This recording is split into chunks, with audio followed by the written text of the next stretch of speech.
तर उपमुख्यमंत्री एकनाथ शिंदेंच्या घराबाहेर सध्या हे आंदोलन सुरू आहे। आंदोलनाची दृश्य आपण पाहतोय। आंदोलकांच्या हातात विविध पोस्टर दिसतायत। न्याय द्या अशा आशयाचे पोस्टर आंदोलकांच्या हातात आहे। ठाण्यात शिंदेंच्या घराबाहेर सध्या हे आंदोलन सुरू आहे।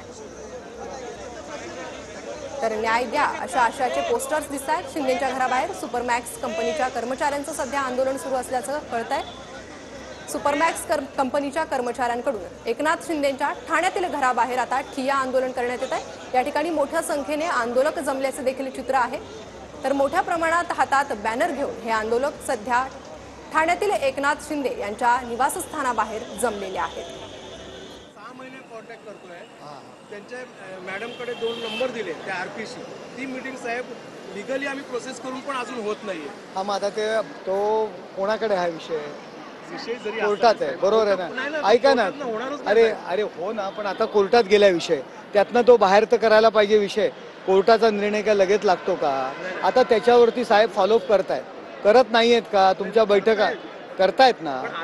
ऐका अरे हो ना, तो आता तो भारताच्या बाहेर गेलाय, पळून गेलाय, काय गेलाय, त्याला सगळे विषय सुरू आहेत। परंतु याच्यामध्ये फॉलोअप कोण करतंय आतापर्यंत फॉलोअप कोण करतंय सांगा? आतापर्यंत तुमची युनियन ऐका, 3 वर्ष तुम्ही आधी मुळात कुठल्या युनियनचे तुम्ही लोक होतात? तुमची युनियन सचिन भाऊ आहे, बरोबर आहे? त्यांच्या मार्फत तुमचं आधी सुरू होतं ना? सुरू होतं की नाही सांगा? त्याच्यानंतर आम्ही पावसकर साहेबांना आणलं, ते पण शिंदे साहेबांच्या सांगण्यावर ते पण बाजूला ठेवलं आम्ही। आणि कामगार म्हणून गेल्या मार्च कामगार म्हणून बाकीचे आमचे नम्रता भोसले असेल किंवा हे लोक तुम्हाला अटेंड करतायत, फॉलोअप करतायत, बरोबर आहे? कंपनीचा विषय आता त्याचा फॉलोअप करतायत, ते विषय गेले कोर्टामध्ये, म्हणजे त्याचा एनसी काहीतरी म्हणतात ना, एनसी म्हणते। आता त्याचा तो निर्णय लागायचा आहे। तो निर्णय लागल्यानंतर ते कोर्टच आहे, त्याला कोर्टाची ट्रिब्युनल आहे, त्याला कोर्टाचे अधिकार आहेत। ते कसं वेगळं नाही, ते कोर्ट आहे।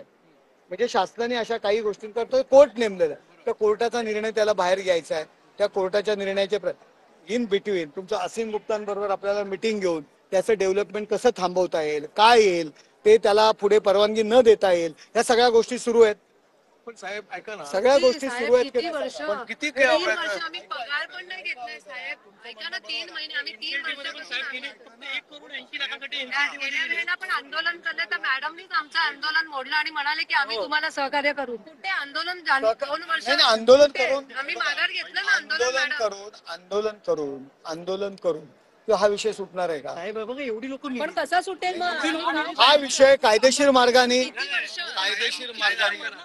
तुम्हाला सांगतो, कायदेशीर मार्गाने याचा प्रश्न सुटणारच नाहीये। तुम्हाला सांगा, मग त्याला आउट ऑफ द कोर्ट, परंतु कोर्टातनं ते बाहेर तर काढावं लागेल। काढण्यासाठी 6 महिने आम्ही सांगतोय, त्या आरपीची मीटिंग घ्या। आरपी स्वतः तयार आहेत, मॅडमला आम्ही सांगितलं आरपी तयार आहेत, आम्हाला बोलवलं गव्हर्नमेंटने, आम्ही येऊ शासनाने। मग चाललंय ना, प्रयत्न चालले साहेब, असं नाही काय म्हणजे आश्वासन साहेब 3 वर्ष काहीच केलं नाही। पण साहेबांनी आम्हाला सहकार्य तर 3 वर्षापासून सांगितलं ना करतो। गेल्या वेळा मॅडमने आमचं आंदोलन पण तोडलं, म्हणाले आम्ही काहीतरी करू। मग आमचं आंदोलन तोडल्यानंतर तरी प्रश्न लागायला पाहिजे की नाही? ते लोक म्हणतात तुम्ही तोडलं, नाही मग हेच होते ना, मदतीला आले ना तुमच्या, तोडलं नका ना म्हणून. त्यांनी आम्हाला तेच सांगितलं की तुम्ही बसा, तुम्ही तोडा, हे आता बंद करा, आम्ही तुमचा प्रॉब्लेम चालू आहे ना, किती वर्ष चालू आहे ना, अशा किती काहीच नाही आम्हाला। पोटा पाण्याचा विषय बरोबर, हे आपण ऐका, तुमचा हा जो विषय तो सोडवण्याच्या दृष्टीने प्रयत्न चालले आहेत। तो मध्यंतरी मालक कुठेतरी लंडनला त्यालाही आणू शकले ना, मालक पळून जातोय, मालकाला काय करत